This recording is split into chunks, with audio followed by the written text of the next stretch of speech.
अस्सलाम वालेकुम व्यूअर्स, मैं हूं शाकिर सोलंकी।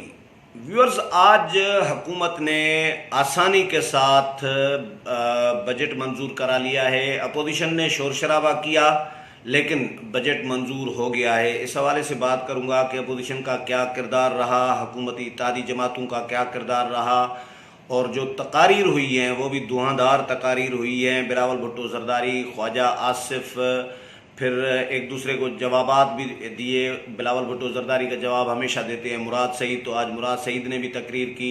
शाह महमूद कुरैशी ने भी मुराद सईद की तकरीर पर बड़ा कमेंट किया है। अली अमीन गिंडापुर और मौलाना असद महमूद वो भी आमने सामने थे। तो क्या कुछ होता रहा कौमी असम्बली के इजलास में, इस हवाले से बात करूंगा। लेकिन डिटेल में जाने से पहले उन दोस्तों से दरख्वास्त होगी जिन दोस्तों ने मेरा चैनल अभी तक सब्सक्राइब नहीं किया या मेरे चैनल को पहली दफ़ा देख रहे हैं कि वो चैनल को सब्सक्राइब ज़रूर करें ताकि आने वाली जो पॉलिटिकल अपडेट्स हैं वो भी आपके साथ शेयर होती रहें। और अगर प्रोग्राम अच्छा लगे तो इसको शेयर भी करें, लाइक भी करें और कमेंट्स भी करें। एक खबर इसके साथ ये भी दूंगा कि गुज़श्ता रोज़ वज़ीर आज़म के साथ जमहूरी वतन पार्टी के MNA, इकलौते MNA शाहज़ैन बुगटी ने मुलाकात की थी। यू टर्न मार लिया था कि ठीक है जी हम इत्तेहादी हैं, और अब उनके डिनर में भी गए। लेकिन आज शाहज़ैन बुगटी ने बिलावल भुट्टो जरदारी के साथ भी मुलाकात की है। यानी एक दिन वज़ीर आज़म के साथ, दूसरे दिन बिलावल भुट्टो जरदारी के साथ, और मुख्तलिफ इशूज़ पर डिस्कस किया है उनके साथ। 18वीं आइनी तरमीम, NFC अवार्ड, बलूचिस्तान के मसाइल, इन तमाम इशूज़ पर। और इस बात पर भी इत्तफ़ाक़ किया है कि जो कौमी इशूज़ हैं उन पर हम इकट्ठे चलेंगे। ये बिलावल भुट्टो जरदारी के साथ जो पीपल्स पार्टी ने जारी किया है प्रेस रिलीज़, उसके मुताबिक कि कौमी इशूज़ पर बिलावल के साथ शाहज़ैन बुगटी ने इकट्ठे चलने पर इत्तफ़ाक़ किया है। चलें देखें आगे क्या करते हैं शाहज़ैन बुगटी। और फ़िलहाल तो हुकूमत के साथ भी चल रहे हैं, अपोजिशन के साथ भी चल रहे हैं। कौमी असम्बली के हवाले से बताऊं कि कौमी असम्बली के इजलास में आज बजट मंजूर होना था, फिनांस बिल मंजूर होना था, जो हो गया। ख्वाजा आसिफ ने सुबह सुबह जैसे इजलास शुरू हुआ 11 बजे, तो ख्वाजा आसिफ ने तकरीर की और हुकूमत को आड़े हाथों लिया, हुकूमत की पॉलिसियों को सख्त तनकीद का निशाना बनाया।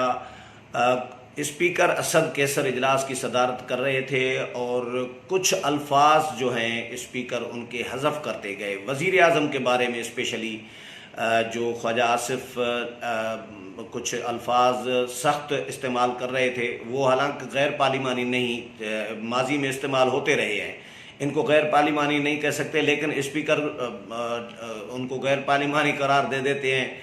तो अब ख्वाजा आसिफ ने नाअहल कहा वज़ीर आज़म के बारे में कि नाअहल वज़ीर आज़म। अब नाअहल में ये कोई गैर पार्लिमानी नहीं है, ये चलता रहा है माजी में भी। इससे ज़्यादा सख्त अल्फाज इस्तेमाल होते रहे हैं, PTI वाले ख़ुद करते रहे हैं, लेकिन स्पीकर चूँकि नज़र आ रहा होता है, अपोजिशन भी ये इल्ज़ाम लगा रही है कि वो वज़ीर आज़म का दिफा कर रहे होते हैं। बिलावल भुट्टो जरदारी ने तकरीर की, उनकी तकरीर में से भी बहुत सारे अल्फाज स्पीकर असद कैसर हज़फ करते रहे और बिलावल भुट्टो ने आखिरकार उनको ताना मारा। मसलन मुनाफिकी है, ये काम आप इस तरह कर रहे हैं तो ये बड़ी मुनाफिकी है। अब मुनाफिकी भी ये भी हज़फ कराया गया कार्रवाई में से। इस तरह के बहुत सारे ऐसे अल्फाज जो माजी में बहुत सारे MNAs एक दूसरे के बारे में हुकूमत के अपोजिशन के इस्तेमाल करते रहे, लेकिन हज़फ नहीं होते रहे कार्रवाई में से। बिलावल भुट्टो जरदारी ने आखिरकार तंग होकर स्पीकर को कहा कि आप स्पीकर हैं, आप कस्टोडियन हैं इस पूरे हाउस के, आप मेरे भी कस्टोडियन हैं, आप इमरान खान के सिर्फ कस्टोडियन नहीं हैं। आप वज़ीर आज़म का दिफा कैसे कर सकते हैं? आप नहीं कर सकते। आपको गैर जानिबदार किरदार अदा करना चाहिए। ये गैर जानिबदारी नहीं है कि वज़ीर आज़म के बारे में कोई भी आप लफ्ज़ जो दिल करे आप उनका हज़फ कर दें। वज़ीर आज़म ने 3-4 दिन पहले तकरीर की, उनकी तकरीर में से तो आपने एक लफ्ज़ हज़फ न किया। उन्होंने इल्ज़ामात अपोजिशन के बारे में पता नहीं क्या क्या कहते रहे हैं। कभी भी आपने वज़ीर आज़म इमरान खान के मुंह से निकला हुआ कोई लफ्ज़ अपोजिशन के बारे में, चाहे वो हज़फ करने के काबिल हो, लेकिन आपने कभी वो तो नहीं किया। लेकिन हमारी तकरीर में से आपने हर सूरत में हज़फ करने हैं अल्फाज। तो इस पर बिलावल भुट्टो जरदारी ने अपना एहतजाज भी रिकॉर्ड कराया। इसके अलावा फिर जब भी बिलावल तकरीर करते हैं तो ये हमने देखा है कि हुकूमत ने जिम्मेदारी रखी है मुराद सईद की, कि मुराद सईद ने ही बिलावल की तकरीर का जवाब देना है, क्योंकि मुराद सईद से ज़्यादा सख्त पीटीआई में शायद कोई बोल सके। तो मुराद सईद की ये ड्यूटी होती है कि भाई बिलावल बोलेंगे तो आपने बोलना है। और स्पीकर को हमने देखा है कि वो इनकरेज कर रहे होते हैं, उनको भी कहा गया है कि भैया मुराद सईद को कभी भी आपने इनकार नहीं करना। मुराद सईद इस तरह, मैं तो आज सब हैरान थे कि मुराद सईद ने जवाब दिया। मुराद सईद की तकरीर के दौरान अपोजिशन उठकर चली गई, वॉकआउट करके, सारी अपोजिशन, पीपल्स पार्टी, नून लीग, JUI, जितनी भी अपोजिशन की मेंबरान हैं वो तमाम के तमाम मुराद सईद की तकरीर का गैर एलानिया बाइकाट करके ऐवान से उठकर लॉबी में चले गए, लॉबी में जाकर बैठे।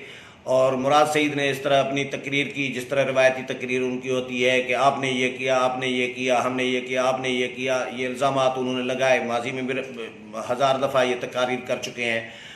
मुराद सईद ने जब तकरीर कर ही रहे थे तो स्पीकर ने, असद के सर ने, शाह महमूद कुरैशी को कहा कि आप इस तरह करें कि जाकर इनको मना कराएं, अपोजिशन के मेंबरान को। लेकिन मुराद सईद ने कहा कि स्पीकर साहब, शाह महमूद कुरैशी को भेजने की ज़रूरत नहीं है, मैं आपको बताता हूँ, जैसे ही मेरी तकरीर ख़त्म होगी तो अपोजिशन वाले खुद ही ऐवान में वापस आ जाएंगे, ये सिर्फ मेरी तकरीर की वजह से गए हैं। उन्होंने तकरीर अपनी पूरी की और उसके बाद फिर शाह महमूद कुरैशी उठे, वो भी बड़े जज्बाती अंदाज में, कि हम वज़ीर आज़म का किस साथ, हम डटकर वज़ीर आज़म के साथ खड़े हैं। बहुत जज्बाती लग रहे थे। सारे सहाफ़ी हैरान थे। किसी सहाफ़ी ने तबसरा किया कि लगता है शाह महमूद कुरैशी को वज़ीर आज़म ने डोज कुछ ज़्यादा ही दे दिया है। जिस तरह आज शाह महमूद कुरैशी उनके दिफा में इतना सख्त अंदाज अपनाया हुआ है, ये शाह महमूद कुरैशी का इस तरह हमने पहले कम देखा है। तो लग ऐसा रहा था कि शायद शाह महमूद कुरैशी को हाई डोज आ गया है वज़ीर आज़म की तरफ से, इसीलिए आज उन्होंने दिफा किया वज़ीर आज़म का और ये भी कहा कि अपोजिशन मुतालबा करती है वज़ीर आज़म इस्तीफ़ा दे। भाई क्यों इस्तीफ़ा दें, नहीं देंगे वज़ीर आज़म इस्तीफ़ा। इस तरह बहुत जज्बाती अंदाज अपनाया हुआ था कि वज़ीर आज़म इस्तीफ़ा नहीं देंगे। ये शाह महमूद कुरैशी का आज अंदाज़ था। फिर मुराद सईद की आके तारीफ़ें शुरू कर दी कि मुराद सईद ने कमाल कर दिया है। मैं अपोजिशन से पूछता हूँ कि जब भी मुराद सईद तकरीर करते हैं तो आप ऐवान से निकल कर क्यों जाते हैं, आप इतने डरे हुए हैं मुराद सईद से। और फिर जब अपोजिशन वापस आई मुराद सईद की तकरीर के बाद, शाह महमूद कुरैशी के तकरीर के दौरान ही, तो शाह महमूद कुरैशी ने कहा देखें अपोजिशन वापस आई। मुराद सईद ने पहले ही कहा था कि मेरी तकरीर ख़त्म होते ही अपोजिशन वापस आएगी, तो ये तो नजूमी भी है। मतलब आज उन्होंने उठा के रखा था मुराद सईद को शाह महमूद कुरैशी ने। बहरहाल इस तरह फिर ज़ाहिर बजट भी मंजूर कराना था। फिर आमने सामने आ गए मौलाना असद महमूद, मौलाना फजल रहमान के जो फर्जंदा हैं और MMA के पार्लिमानी लीडर हैं, और वज़ीर कश्मीर, उमूर कश्मीर अली अमीन गंडापुर। मौलाना असद महमूद ने ज़बरदस्त तकरीर की, इसमें कोई शक नहीं है। आज की उनकी तकरीर कमाल की तकरीर थी। उन्होंने उन पर फिर लुकमाबाजी हुई कोई हुकूमत की तरफ से या अली अमीन गंडापुर की तरफ से, तो उन्होंने फिर ये कहा कि बनी गाला के रोडों पर मैं नहीं दौड़ रहा था, मैं नहीं भाग रहा था, नग शहद की बोतलें मेरी गाड़ी में से निकल रही थी। ये वज़ीर उमूर कश्मीर बैठे हैं, मैं इनसे पूछता हूँ कि मकबूजा कश्मीर के दारुल खुलाफा का अगर नाम ये बता दे तो मैं मान जाऊँगा। चले अगर मकबूजा कश्मीर के दारुल खुलाफा का नाम नहीं आता तो फिर आज़ाद कश्मीर के दारुल खुलाफा का ही नाम बता दे तो भी मैं मान जाऊंगा। मौलाना असद महमूद ने बड़ी ज़बरदस्त तकरीर की। उसामा बिन लादेन को शहीद करार देने के हवाले से आज बिलावल भुट्टो ने भी तनकीद की। कल ख्वाजा आसिफ ने भी जुमे सैटरडे को तनकीद की थी कि वज़ीर आज़म ने शहीद करार दिया है उसामा बिन लादेन को। तो ये इस पर एहतजाज किया है पीपल्स पार्टी और नून लीग ने, जिस पर मौलाना असद महमूद ने कहा कि ये शहीद और कातिल का मकतूल और शहीद और कातिल का जो ये यहाँ पर बहस छेड़ी गई है, तो मैं एक बात क्लियर कर दूं कि अफ़गान अवाम ने सोवियत यूनियन के ख़िलाफ़ भी बड़ी जंग लड़ी है, अमेरिका के ख़िलाफ़ भी बड़ी जंग लड़ी है, और अमेरिका जिस भी शख्स को कत्ल करेगा तो हम पर लाजिम है कि हम उसको शहीद करार दें, शहीद बोलें। ये मौलाना असद महमूद ने तकरीर की और उन्होंने बहुत अच्छी एक किस्म की तकरीर दी कश्मीर के हवाले से, हुकूमती बजट के हवाले से कि बजट में क्या है, और जो अली अमीन गन्नापुर हैं इनके हवाले से या अफ़गानिस्तान के हवाले से पॉलिटिकली एक ज़बरदस्त आज तकरीर थी, इसमें कोई शक नहीं था। और मौलाना असद महमूद के बाद फिर अली अमीन गन्नापुर ने भी जवाब दिया। बहरहाल ये इजलास फिर बजट का मरहला आया तो बजट इस तरह एक मतलब थोड़ी देर में ही इतना, वैसे लंबा थोड़ा सा प्रोसेस होता है, हमने देखा कि जल्दी जल्दी जिस तरह बारिश में सामान अंदर किया जाता है, बाबा ख़त्म कराओ। तो एक तरमीम आई थी, कुछ तरमीम अपोजिशन की आई, वो मुस्तरद हो गई सारी की सारी, और हुकूमत ने अपोजिशन ने शोर शराबा किया, प्ले कार्ड्स निकाले, एहतजाज किया, लेकिन शोर शराबे के बावजूद हुकूमत ने कसरत राय से बजट जो है वो मंजूर करा लिया है, जिसमें इत्तेहादी जो हैं वो सारे के सारे शामिल हैं। हुकूमत के कितने बंदे थे वो भी बताऊं। एक तरमीम आई 9 नंबर पर, उस तरमीम को चैलेंज कर दिया अपोजिशन ने कि हमारी आवाज़ें ये स्नो में आवाज़ें दी जाती हैं, जो ऐवान में मौजूद अरकान हैं उनकी अक्सरियत, यानी अगर फ़र्ज़ करें 20 अरकान मौजूद हैं तो उनमें से 11 अगर वो हिमायत करते हैं तो ये बजट मंजूर हो जाएगा। ये इसमें 2/3 मेजॉरिटी नहीं चाहिए होती है। तो ये स्नो में आवाज़ें चल रही थी, तरामीम मुस्तरद हो रही थी। अपोजिशन ने कहा कि ये हमारी आवाज़ें ज़्यादा ऊंची थी और हम चैलेंज करते हैं। फिर स्पीकर ने गिनती कराई तो अपोजिशन के हुकूमत के जिनके इस वक्त कौमी असम्बली में 180 मेंबरान हैं, मेंगल के अलावा, मेंगल छोड़ गए हैं, मेंगल की पार्टी, तो 180 में से 160 मेंबरान उनके बैठे थे। अपोजिशन के मेंगल समेत 161 मेंबरान हैं, लेकिन उनमें से 119 अरकान ऐवान मौजूद थे, यानी तादाद को आपको अंदाज़ा हो गया। तो इस तरह बहरहाल आज बजट मंजूर हो गया। कल सप्लीमेंट्री ग्रांट्स मंजूर होंगी और ये फिर मामला आगे चलेगा। उम्मीद है प्रोग्राम पसंद आया होगा। अगले प्रोग्राम में फिर मुलाकात होगी, तब तक इजाज़त चाहता हूँ। अल्लाह हाफिज़।